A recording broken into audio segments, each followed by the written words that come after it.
जय हिंद प्यारे साथियों।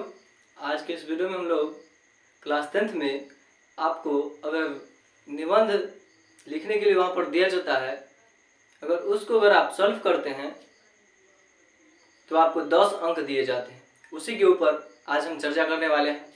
ठीक है, देखिए कहीं ना कहीं अगर आप निबंध सीखते हैं तो क्लास 10th में 10 मार्क्स और क्लास 12th में 8 मार्क्स में पूछे जाते हैं।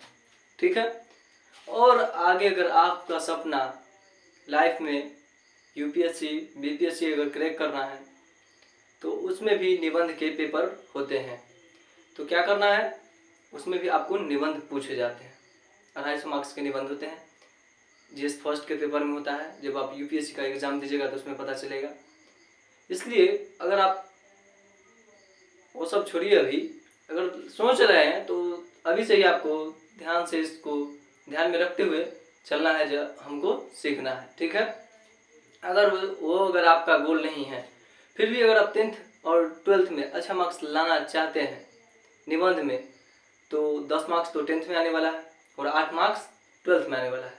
ठीक है, तो आपको तो सीखना पड़ेगा भैया, सीखिए ध्यान से। ठीक है, चलिए आगे आपको बताते हैं किस ढंग से हम लिखेंगे जो 10 में 10 अगर न भी दे तो 8 पक्के आपको दे दे मार्क्स। ठीक है, 10 में 10 भी मिलता है, बशर्ते आपका जो लिखने का तरीका होना चाहिए ना, बिल्कुल बढ़िया होना चाहिए। उसमें क्या क्या होना चाहिए कंटेंट, आपको सब आज आपको अच्छे ढंग से बताएंगे। ठीक है, चलिए देखिए, निबंध जो शब्द है इसको अंग्रेजी में ऐसे बोलते हैं और नी प्लस बंध से मिलकर बना है, जिस पर कोई बंध नहीं लगाया जा सके। जिस पर कोई बंध हम लगा ही नहीं सकते हैं उसको ही क्या बोलते हैं, निबंध। और निबंध उसकी बातों पर नहीं बातों पर बंध नहीं लगा सकते हैं, लेकिन शब्दों पर लगा सकते हैं। आपको बोर्ड के एग्जाम में 250 से 300 या 200 से 250, 100 से 150 ऐसे शब्द दिया जाएगा, जितना शब्द में आप निबंध लिखे। 5 निबंध दिए जाएंगे, उसमें से किसी एक पर आपको लिखना पड़ता है और आपको 10 अंक दिए जाते हैं अगर आपका अच्छा लिखा हुआ है तो। ठीक है, कहीं ना कहीं देखा गया है हिंदी के सब्जेक्ट में मार्क्स काट लिया जाता है, बहुत सारा त्रुटि रहता है। क्या त्रुटि रहता है जो आपका न कटे, सब आपको बताएंगे। ठीक है, चलिए, निबंध का मतलब होता है जिस पर बंध न लगाया जा सके, मतलब बातों पर नहीं लगा सकते हैं, शब्दों पर लगा सकते हैं। मतलब जितना शॉर्टेस्ट शब्द में आपको बोले ना, जितना कम बोले उतना ज़्यादा आपको पॉइंट लिखना है। नहीं समझे, देखिए ध्यान से, सुनिए ध्यान से। इसमें होता है क्या, आपको जितना कम लिखने के लिए बोलेगा ना, उतना महत्वपूर्ण तथ्य आपको बात में लिखना है। ठीक है, जितना ज़्यादा बोलेगा उतना आप बातों को खींच के लिखिए, नहीं तो आप बात लाएंगे कहाँ से। ठीक है, देखिए, निबंध का मतलब जिस पर बंध न लगा सके, बातों पर नहीं लगा सकते, शब्द सीमा फिक्स रहता है। ठीक है, देखिए, निबंध को ओवरऑल आप 3 तथ्य में बांट करके, मतलब 3 भाग में बांट करके तब उसको लिखना शुरू कीजिए। ऐसे आपके बोर्ड के एग्जाम में 3 से 4 भाग खुद 10th वाले में दिया जाता है, लेकिन 12th में आपको नहीं देगा। 12th में आपको खुद से भाग बनाना पड़ेगा। ठीक है, तो आज से ही भाग बनाना भी सीख लीजिए। ऐसे 10th में तो मिलने वाला है भैया आपको, बट 12th में नहीं मिलेगा, तो आज ही सीख लीजिए। ठीक है, देखिए, निबंध को 3 भाग में पहले कैटेगराइज कीजिए। जिस चीज पर, मान लीजिए आपको बोला पर्यावरण पर लिखे, पर्यावरण पर आपको बोला इकोसिस्टम पर लिखने के लिए, पर्यावरण पर, तो पहले उसका भूमिका यानी कि इंट्रोडक्शन बताना है। जो पेड़ हमारे लिए बहुत लाभदायक होता है, उसके बिना हमारा जीवन अधूरा हो सकता है, अधूरा हो जाएगा। यह पूरे पृथ्वी का सौंदर्य है, इस पर बहुत सारा जीव निवास करते हैं, ये इसका भूमिका है। जैसे जब हम किसी से मिलते हैं ना, तो क्या बोलते हैं, तुम अपना इंट्रोडक्शन दो, यानी कि अपने बारे में बताओ। उसी ढंग से पर्यावरण क्या है भैया, इस पर्यावरण का इंट्रोडक्शन दीजिए। इस पर जीव निवास करते हैं, पूरे पृथ्वी का यह सुंदरता है, सौंदर्य है। मानव जीवन के लिए पेड़ का होना बहुत जरूरी है।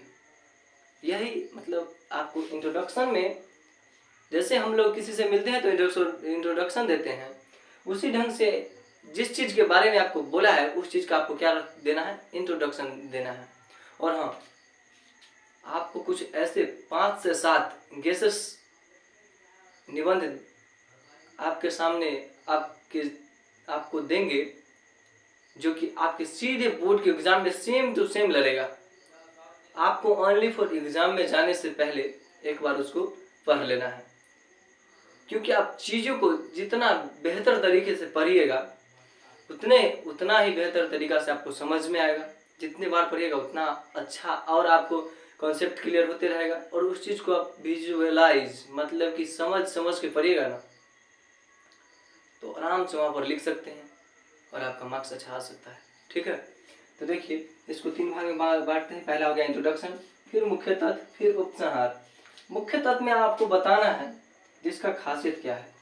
खासियत क्या है इसमें खासियत क्या है? तो आपको खासियत यह है, उसमें पेड़ से हमको फल प्राप्त होता है, लकड़ी प्राप्त होता है, कभी कभी पेड़ औषधि के रूप में काम आता है।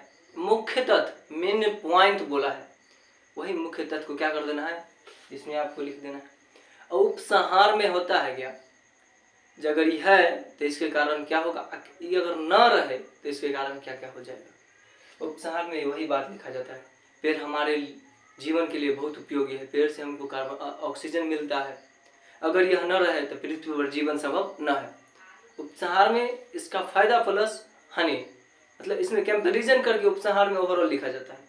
जैसे कि मोबाइल, यहाँ पर संचार सिस्टम पर रहता है, तो मोबाइल का तो इंट्रोडक्शन दे देते हैं, या दूर मतलब मोबाइल संचार सिस्टम के द्वारा लोगों का क्या हो गया, कम्युनिकेशन, पूरा यह संसार एक गांव बन के रह गया है।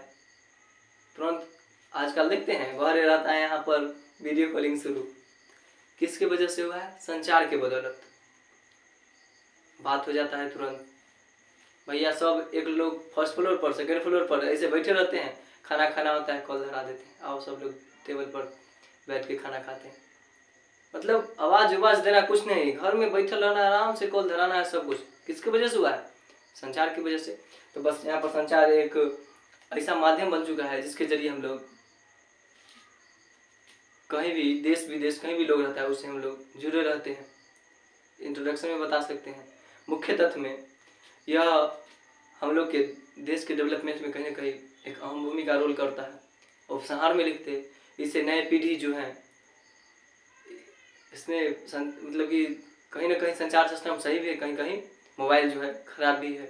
क्यों, क्योंकि मोबाइल के कारण ही आजकल के लड़के बिगड़ते हैं और वो मतलब कि वो लड़के और लड़कियां भाग जाते हैं। आपको मालूम ही होगा, सभी के साथ मतलब कि ऐसा सभी के गांव में या शहर में सुनने को मिलेगा। ठीक है, हमारे यहाँ तो सुनने को मिलता है इसलिए आपको बताया। ठीक है, तो उपसंहार में बस वही होता है क्या, कंपैरिजन मतलब कि तुलना करना। जैसे कि पर्यावरण है, पर्यावरण की वजह से हमको ऑक्सीजन मिलता है, फलाना ठिकाना दिस डेट, और अगर ये न रहे तो हमारा जीवन संभव नहीं है, पूरा पृथ्वी का सौंदर्य खत्म हो जाएगा, इस पर जीव का निवास होना बंद हो जाएगा। उपसंहार में ओवरऑल यही लिखा जाता है। अब देखिए आप जो निबंध लिखिएगा ना, उसका तरीका क्या होना चाहिए, इतना तो आपको ओवरऑल कॉन्सेप्ट समझ में आया होगा। देखिए निबंध का जो भाषा होना चाहिए आपका, वो सरल और स्पष्ट होना चाहिए। सरल मतलब कोई भी आपका भाषा समझ जाए, ऐसा। जैसे कि हम बोल दे, अगर आपको हम बोल दे, बताइए त्रुटि, त्रुटि का मतलब होता है गलती। क्या होता है, गलती। तो त्रुटि शब्द आपको मान लीजिए अगर आप शब्दार्थ में कमजोर है तो त्रुटि का मतलब समझ नहीं पाइएगा।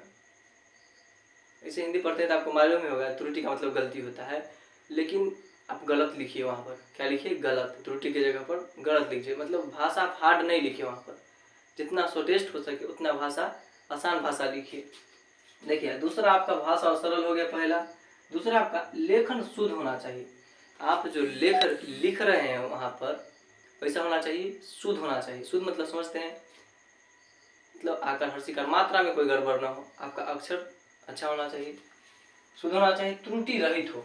त्रुटि मतलब गलती रहित हो, मतलब गलती उसमें न हो, रहित का मतलब न हो।